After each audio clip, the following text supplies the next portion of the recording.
back to the Earth to Self podcast. My name is Ashley Michelle. I am your host.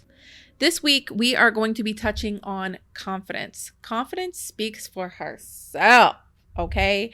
When I learned that I had confidence, let me rephrase that. When I realized I was not an insecure person, something I had been told I was over and over, or assumed I was because I had insecurities, I redefined who I was. It was a game changer. I realized I was not an insecure person. I always thought that I was. And the reason I thought that I was is because the relationships I was in always told me I was. I was always mistrusting, nervous, jealous, worried, yada, yada, yada, yada, yada. And when I started doing some digging and I started working with a spiritual coach, shout out to Elba Colon again. Make sure you guys go follow her. She is absolutely fabulous. One of my dearest friends. And when I started working with her, let me go back. So I started working with her because I knew I had reached a barrier. I knew I had reached a space in my life that I just couldn't move forward. And I knew that something was wrong, but I just didn't have the tools. So anyway, I realized that I was not an insecure person like I had been led to believe. And because I learned that about myself, I realized I was actually a highly confident person. I was confident in my knowledge. I was confident in what I was capable of. I was confident I would overcome.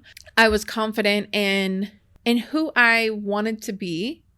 And I was confident in what I brought to the table, in a sense. And once I realized how much confidence I actually had, I started to carry myself different. So with confidence, you start to, carry yourself different. You're walking different.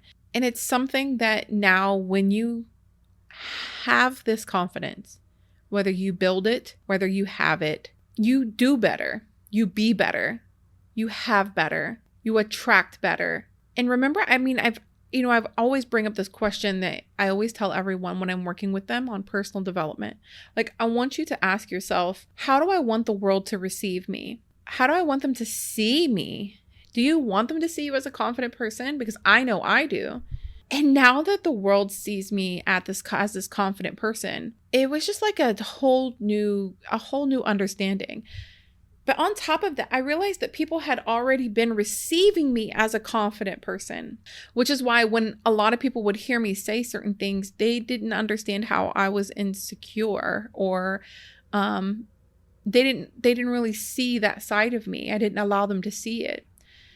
And that's what really opened it up and made me realize that a lot of the insecurities I carried weren't because I wasn't a confident person. They were because, or they were in my life, and I had these insecurities because of trauma or because of old habits I used to survive. And because I believed those old habits or those things, those experiences I saw, I now took those and I placed them inside of my relationships, and relationships with friends, relationships with romance.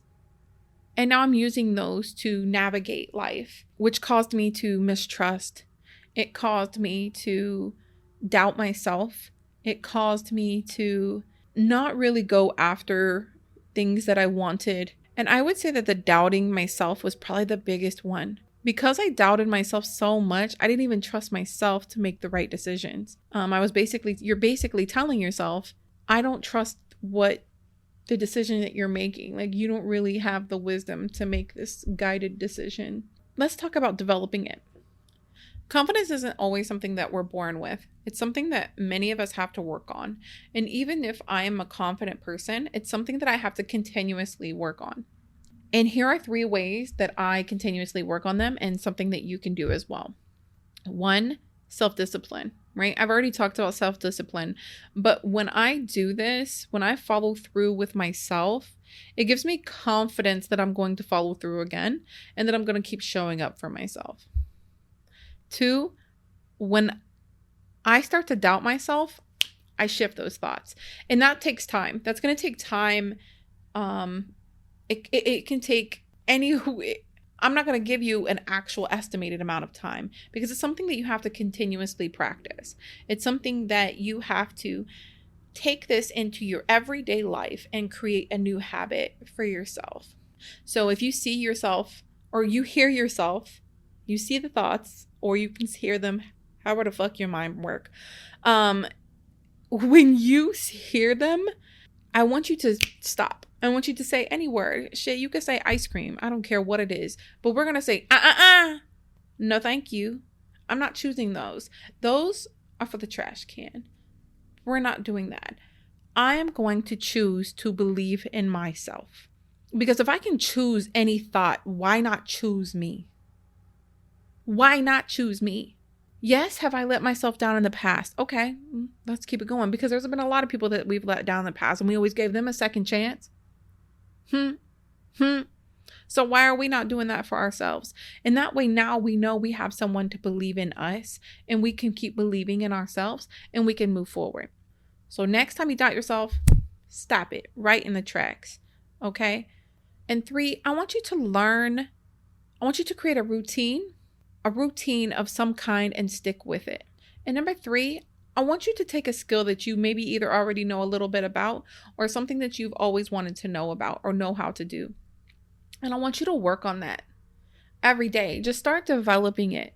I want you to really, really build that for yourself and allow yourself to take that to someone else and kind of utilize your skills in that space and then reinforce what you've done for yourself. Like, Ashley, you really did that, girl. You know, like really take that into consideration, how you just showed up for yourself. I bet you 1,000% that your confidence will start building. And again, so this is something, again, you're going to have to work on every single day. And it gets so much easier over time. Like the more you do it, the easier it comes. And the more you start to become aware of all of those negative, toxic thoughts that you had in your life, all the times that you doubt yourself. Man, if I could have some money for shoot, I will be a rich, self-doubted person. I tell you that. Confidence is something that takes practice. It's something that you can, every morning you're going to step up and say, am I going to believe in me or am I not? Every action you take, am I going to believe in me or am I not? Every door you walk through, am I going to believe in me or am I not? And that choice is yours. That choice is yours alone. And when you get frustrated with yourself, I want you to, if it seems too hard, I want you to step back and say, yeah, but it was hard doubting myself before, right? So you got to pick your hard. It's hard doubting yourself. It's hard shaming yourself because you believe that you are not good enough. That is very painful. I don't know about you, but I would so much rather be hard trying to build my confidence every day, in every moment, in every action I take, in every thought process I have. And I want you to know right now that you deserve that confidence.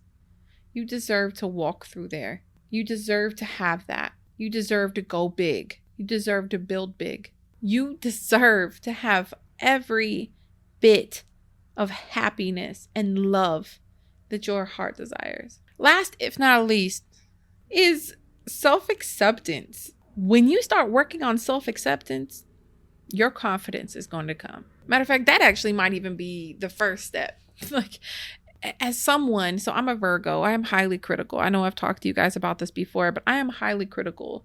So if people think that I'm critical of them, I am 3,000 times that percent on myself. And it fucking sucks sometimes. And I've gotten so much better at it over the years.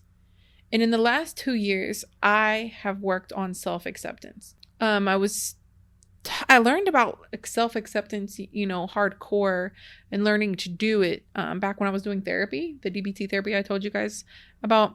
And when I started working on self-acceptance in the last 2 years, there was something just clicked, because not all of this is going to click, right? I could sit and talk to y'all about this all the time, but if you ain't ready to hear the message, baby, you ain't going to hear it. Okay. I was ready to hear the self-acceptance message that I just got this last 2 years. And when I started working on this self-acceptance in the last 2 years, something just clicked for me. I carry myself different. I look at myself different. I look at others differently. I have more empathy, more compassion. I I'm gentle. I'm so much more gentle. Before I was so much more cold and critical and harsh. I was mean because I was a mean girl to me inside. And that cup never got filled. So there are many ways you can start working on self-acceptance. One is the thought process that I was talking to you about. When you come across a thought that you realize that you are judging yourself or giving yourself shame about anything, flip the message. Yes, I do have some weight around my waist. Does that make me unattractive? No, it does not. Am I still worthy of love? Yes. Yes, I am. I love me and I accept me. And then you move on. Then it'll happen again. Then it'll happen again and again and again and again. And I'm telling you right now, the more you practice, the better you're going to get. Second would definitely have to be working in a journal or manifestation and writing out affirmations to yourself. Not just I ams, but I have, I deserve, I will, I be, all the things. Just writing out things consistently about yourself to see the good within yourself. And three is definitely going to be patience. Learning to turn that patience towards yourself. Being patient with yourself. This will give you patience with others, with your children, and your relationships when you are more patient with yourself. As all of those things start growing, you are going to be more self-accepting, and also your confidence will grow. And it's going to be absolutely beautiful. You know what, honestly, what's hard for me is just accepting that I can make mistakes. I see that within my son, my youngest son, and he's 4, and just allowing myself to make mistakes. I see myself just not even wanting to take the chance sometimes. I literally sit back and not allow myself to be my best, to be my greatest, because I'm so afraid that I'm going to fail, but I'm also afraid of what I'm going to do when I get that success. And that's a deadly place to be in. It's very dangerous because as someone who has a drive and a want and a desire to help people, to be better, to do better, all the things, I'm in my own fucking way. And I know that many of you out there right now are probably feeling the same thing. And I truly want you to step out your way. Just go on, step aside. Just go on and step aside. Let your higher self through. Let him, let her, let they through. Okay? Have a wonderful week. Thank you for listening. Make sure you subscribe. And as always, go be great.